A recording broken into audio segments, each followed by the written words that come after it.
And Thomas, Trump does seem to be the gift that keeps on giving in terms of political analysis.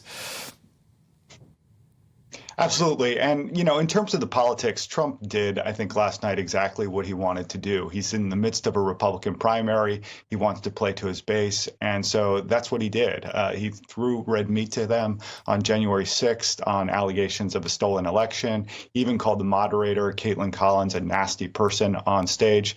And you could see from the reactions of the crowd, which was Republican primary voters, his supporters were really lapping it up. So, yeah, I mean, Trump is certainly the gift that keeps on giving for political commentary. And maybe there are some at CNN just wondering whether they did the right thing in the right place at the right time. But clearly, obviously, this is the Trump approach to double down and to maybe try and inflame, some would say, his own supporters. But we do have, you know, senior Republicans, such as this senator in Texas, saying, well, this may play well with his base, but what's going to happen when we get into the presidential race with a wider electorate, particularly, you know, the floating voters such as the so-called soccer mums?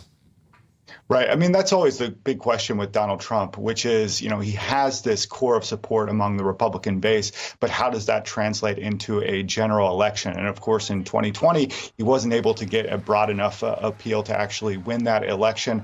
But if, you know, for Donald Trump right now, I think he's focused on first things first, get through the Republican primary. And man, his poll numbers have really been going through the roof of late. A number of different challengers like Ron DeSantis have really fallen over the last few weeks. And you have to say at this point, Donald Trump is the prohibitive favorite. As you said, he really is taking this strategy of kind of double down on galvanizing his supporters. What's happened to DeSantis? We didn't even hear him coming out to react to this jury decision in New York.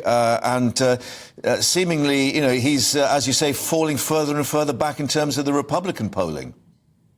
Well, I think Ron DeSantis is in a really difficult spot right now. Of course, he hasn't even officially launched his campaign, although he's indicated that he's planning to do so within the next month or so. But he's in this kind of purgatory in which he can't really come out and attack Donald Trump as hard as he likes, because that would alienate the base. But at the same time, you know, just kind of stepping back and not saying anything also seems to not be a very helpful strategy. And so I think the combination of that and also some of his focus on Florida, woke culture wars and these sorts of things, which are not necessarily making the news like it was a few months ago, that combination of factors has led to him declining the polls. Well, we're talking of making the news, and in terms of political balance, let's talk about the Democrats and Joe Biden. I mean, we've got this extraordinary claim or quote at this Democratic Party event in New York yesterday, saying that he'd visited Ireland to ensure the Brits didn't screw around. Of course, the four-day trip reflecting his Irish roots. But in terms of political approach, perhaps it might raise a few eyebrows.